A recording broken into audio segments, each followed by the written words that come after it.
Sir అయితే university గురించి ఇన్ని విషయాలు చెప్పారు. ఎడ్యుకేషన్ స్టాండర్డ్స్ ఎలా ఉంటాయి, so food accommodation, health, security ఇలా అన్ని.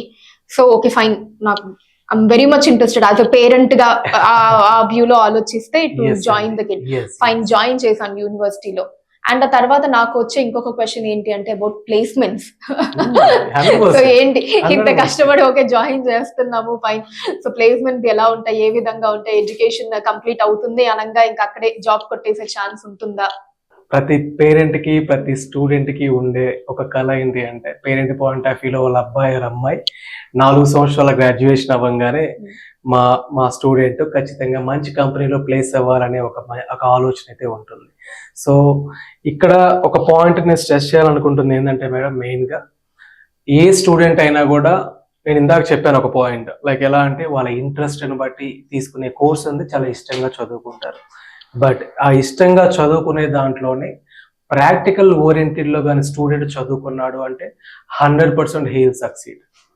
సో లైక్ ఎలాగా, ఇప్పుడు మీరు ఇంటర్మీడియట్ వరకు చూసుకోండి, బై హ్యాడింగ్ వేలోనే చదువుకుంటూ వస్తున్నారు. సో క్వశ్చన్ అండ్ ఆన్సర్ గా చదువుకుంటూ వస్తున్నారు. ల్యాబొరేటరీ వర్క్స్ అనేది వీళ్ళకి ఆ ఎక్స్పీరియన్స్ ఉండకపోవడం, ఈ ల్యాక్ ఆఫ్ నాలెడ్జ్ అనే దానివల్ల వీళ్ళు సీట్ కొట్టలేకపోయినా కూడా జరుగుతూ ఉంటుంది అనమాట. సో దీన్ని ఓవర్కమ్ చేయడానికి యూనివర్సిటీ లెవెల్లో నుంచి ఏంటి అంటే 4 సంవత్సరాల గ్రాడ్యుయేషన్లు, అంటే వీళ్ళకి ఏదైతే 4 years graduation CSE whatever any course ఇచ్చే గ్రాడ్యుయేషన్లో కూడా సబ్జెక్ట్స్ కూడా ఎలా ఉంటుందంటే 75% ప్రాక్టికల్ ఓరియంటెడ్ క్లాసెస్ అనేది ఇవ్వడం జరుగుతుంది. అండ్ అలాగే 25% థియరిటికల్ వేలో ఇవ్వడం జరుగుతుంది. సో ఎప్పుడైతే మన దగ్గర ఆల్రెడీ చెప్పాను, వెల్ ఎస్టాబ్లిష్డ్ ల్యాబొరేటరీస్ అనేవి ఉన్నాయి, ఏదైనా సిఎస్సి స్టూడెంట్స్ కావచ్చు, ఏరోనాటికల్ స్టూడెంట్స్ కావచ్చు, ఇలాగా ల్యాబొరేటరీ ఆ ప్రాక్టికల్ ఓరియంటెడ్లో ఖచ్చితంగా సిఎస్సి వాళ్ళకి ఏంటి సిస్టమ్ అంటే కంప్యూటర్ సంబంధించిన ల్యాబ్స్ అనేది అవైలబిలిటీ ఉంది. 1000+ సిట్టింగ్ అట్ టైం సిట్టింగ్ ఉన్న ల్యాబొరేటరీస్ మన దగ్గర అవైలబిలిటీ ఉంది. సో వీళ్ళు ఆ ప్రాక్టికల్ ఓరియంటెడ్గా నేర్చుకున్నప్పుడు ఏమైందంటే ఒక థియరిటికల్ టాపిక్ని ప్రాక్టికల్ ఓరియంటెడ్లో నేర్చుకున్నారు అంటే 100% అతనికి ప్రింట్ అయిపోయి ఉంటుంది. సో సబ్జెక్ట్ అనేది అనర్గళంగా చెప్పగలుగుతాడు. సో దీనితో పాటుగా సో మెయిన్ బ్యారియర్ ఏమవుతుంది అంటే, ఎస్పెషల్లీ నేను తెలుగు స్టూడెంట్స్ అనే కాదు, ఎవ్రీ స్టూడెంట్ గురించి చెప్పాలనుకున్న విషయం ఏంటి అంటే లాంగ్వేజ్ బ్యారియర్ మేడం. ఇది లాంగ్వేజ్ బ్యారియర్లో కూడా మెయిన్లీ కమ్యూనికేషన్ స్కిల్స్. నవేడేస్ చూసుకోండి, ఏ కంపెనీకి వెళ్ళినా కూడా how to communicate with officials అనేది మాత్రమే చాలా మంది చూస్తున్నారు. తన యాక్సెంట్ ఎలా ఉంది, తన కమ్యూనికేషన్ స్కిల్స్ ఎలా ఉన్నాయి, తన ఇంగ్లీష్ స్పీకింగ్ స్కిల్స్ ఎలా ఉన్నాయి, ఇలాంటివి చూస్తున్నారు. అండ్ అలాగే తన టెక్నికల్ స్కిల్స్ కూడా చూస్తున్నారు. నేను ఆల్రెడీ చెప్పాను, టెక్నికల్ స్కిల్స్కి సంబంధించి ఎప్పుడైతే స్టూడెంట్కి మనం ప్రాక్టికల్ ఓరియంటెడ్ వేలో క్లాసెస్ అనేది కండక్ట్ చేస్తాం, 100% టెక్నికల్ వేలో ఇతను ఖచ్చితంగా దానికి సంబంధించిన మెలకువలు అనేది నేర్చుకుంటాడు. And coming to the personal skills, ఈ పర్సనల్ స్కిల్స్ని ఓవర్కమ్ చేయడానికి యూనివర్సిటీలో కొన్ని క్లబ్స్ అనేది ప్రొవైడ్ చేయడం జరుగుతుంది మేడం. ఈజ్ లైక్ ఎలా అంటే నాలెడ్జ్ హబ్, నాలెడ్జ్ క్లబ్ కానివ్వండి, అలాగే పర్సనాలిటీ డెవలప్మెంట్ క్లబ్ కానివ్వండి, బిజినెస్ క్లబ్ కానివ్వండి. సో ఇలా డిఫరెంట్ క్లబ్స్ అనేది, డిబేట్ క్లబ్ కానివ్వండి, ఇలా డిఫరెంట్ క్లబ్స్ అనేది స్టూడెంట్కి ప్రొవైడ్ చేస్తున్నారు. సో దీనివల్ల స్టూడెంట్కి ఏ విధంగా యూజ్ అవుతుంది సార్? సో దీనివల్ల వీళ్ళకి ప్లేస్మెంట్ రావడానికి ఎలా అవకాశం అవుతుంది, స్టూడెంట్స్కి ఏ విధంగా యూనివర్సిటీ వాళ్ళు ట్రైన్ చేస్తున్న క్వశ్చన్ కూడా ప్రతి పేరెంట్ మధ్యలో తెలుస్తూ ఉంటుంది. సో ఇక్కడ చూడండి, నేను ఇందాక చెప్పాను లాంగ్వేజ్ బ్యారియర్ అంటే కమ్యూనికేషన్ స్కిల్ అనేది, ది డయాస్ఫియర్ కానివ్వండి, వీటన్నిటిని ఓవర్కమ్ చేయడానికి ఈ క్లబ్స్ ఉన్నాయి. ఈ క్లబ్స్ వల్ల ఏం చేస్తారు అంటే 4 సంవత్సరాల గ్రాడ్యుయేషన్తో పాటుగా వీళ్ళకి ఎవ్రీ మంత్లీ సెషన్స్ అనేది కండక్ట్ చేయడం, మంత్లీ సెషన్స్ లైక్ సెమినార్స్ కానివ్వండి, లేదా కొన్ని గ్రూప్ డిస్కషన్స్ కానివ్వండి, అల్యూమినీ ఫార్మేషన్ అంటే మన దగ్గర ఆల్రెడీ ప్లేస్ అయిన విద్యార్థులు, డిఫరెంట్ కంపెనీస్లో ప్లేస్ అయిన విద్యార్థులు ఎవరైతే ఉన్నారో వాళ్ళని తీసుకొని వచ్చి వాళ్ళ చేత గ్రూప్ డిస్కషన్స్ పెట్టించడం కానివ్వండి, ఇలాంటివన్నీ చేస్తారు. ఇఫ్ సపోజ్ మీరు ఏమైతే ఇంగ్లీష్ అంటే కమ్యూనికేషన్ స్కిల్స్కి సంబంధించి కూడా సెమినార్స్ కంటే ఒక టాపిక్ అనేది ఒక స్టూడెంట్కి ఇచ్చి కొన్ని వందల మంది స్టూడెంట్స్ ముందు మాట్లాడించడం. సో ఇలా చేయటం వల్ల ఏమవుతుంది, తన కమ్యూనికేషన్ స్కిల్స్ బిల్డప్ చేసుకుంటాడు, తన టెక్నికల్ స్కిల్స్ బిల్డప్ చేసుకుంటాడు, అలాగే డయాస్ఫియర్ నుంచి కూడా ఓవర్కమ్ చేసుకోగలుగుతాడు. అండ్ కమింగ్ టు ద ఈ పర్సనల్ డెవలప్మెంట్ ప్రోగ్రామ్ లో భాగంగా ఏం చేస్తారు అంటే, ప్రతి స్టూడెంట్ కూడా ఇప్పుడు కాదు కదా మనం జాబ్కి వెళ్ళాల్సింది, 4 సంవత్సరాల తర్వాత కదా జాబ్కి వెళ్ళేదని ఆలోచిస్తూ ఉంటారు. This is wrong. ఎందుకంటున్నారు అంటే, మీరు ప్రియర్గా ఇంటర్వ్యూకి ప్రిపేర్ అవ్వనప్పుడు 4 సంవత్సరాల తర్వాత సడన్ గా వెళ్ళి ఏ విధంగా మీరు ఇంటర్వ్యూని ఫేస్ చేస్తారు? సో వీటిని కూడా ఓవర్కమ్ చేయడానికి ఏం చేస్తున్నారు అంటే mock interviews and mock sessions అనేది కండక్ట్ చేస్తున్నారు in the university only. So దీనివల్ల యూజ్ ఏంటి, ఒక్కొక్క స్టూడెంట్కి మన యూనివర్సిటీ ఏదైతే కంపెనీస్తో టైఅప్ అయి ఉన్నారో దానికి సంబంధించిన హైయర్ ఆఫీషియల్స్ కానివ్వండి, హెచ్ఆర్స్ కానివ్వండి, ఇలాగ వాళ్ళని యూనివర్సిటీకి ప్లేస్మెంట్ టైంలోనే కాకుండా ప్రియర్గా ఫ్రమ్ 3rd year ఆన్వర్డ్స్ తీసుకొని వచ్చి ప్రతి స్టూడెంట్కి అరౌండ్ 20 to 25+ మాక్ ఇంటర్వ్యూస్ అనేది కండక్ట్ చేయడం జరుగుతూ ఉంది. సో ఫస్ట్ ఒక ఇంటర్వ్యూలో స్టూడెంట్ ఫేస్ చేసినప్పుడు తడబడచ్చు, 10 వరకు తడబడచ్చు, బట్ 11, 12 నుంచి వాట్ వీ హ్యావ్ అనేది ఎక్స్ప్రెస్ చేస్తారు స్టూడెంట్ అనేవాళ్ళు. సో ఆ బ్యారియర్ని కూడా తొలగించడానికి సైమల్టేనియస్గా ఎడ్యుకేషన్తో పాటు ఇలాంటి రకరకాల క్లబ్స్ అనేది స్టూడెంట్స్ ప్రొవైడ్ చేసి అల్టిమేట్లీ వాళ్ళ జాబ్ కొట్టడానికి ఏదైతే బ్యారియర్స్గా ఉన్నాయో, లైక్ సర్టిఫికేషన్ కోర్సెస్, ఆల్రెడీ నేను ప్రీవియస్ క్వశ్చన్లో మీకు ఎక్స్ప్లెయిన్ చేశాను. 4 సంవత్సరాలు అయిపోయిన తర్వాత చూసుకుందాంలే, ఎక్కడో చోట కోచింగ్ సెంటర్లో జాయిన్ అవుదాంలే అనే ఆలోచన నుంచి బయటకు తీసుకొని వచ్చి తను ఏమవ్వాలనుకుంటున్నాడు, తనకు ఎలాంటి సర్టిఫికేషన్ కోర్సెస్ తీసుకుంటే తనకు ఫ్యూచర్కి ఉపయోగపడేదనే నాలెడ్జ్ని కూడా ఇవ్వడం జరుగుతుంది ఈ నాలెడ్జ్ హబ్లో. సో వీళ్ళందరికీ ఈ హబ్స్ ద్వారా ఏంటి అంటే, ఈ క్లబ్స్ ద్వారా ఏంటి అంటే, ప్రతి స్టూడెంట్కి ఎడ్యుకేషన్తో పాటుగా కమ్యూనికేషన్ స్కిల్స్ బిల్డప్ చేసుకుంటున్నాడు. ఇండస్ట్రియల్ ట్రైనింగ్స్, ఇండస్ట్రియల్ విజిటింగ్స్ ఇవన్నీ కూడా వెళ్ళటం వల్ల వాళ్ళకి ఏదైతే ఇండస్ట్రీ మీట్ నాలెడ్జ్ అనేది కూడా వీళ్ళు నేర్చుకోగలుగుతున్నారు.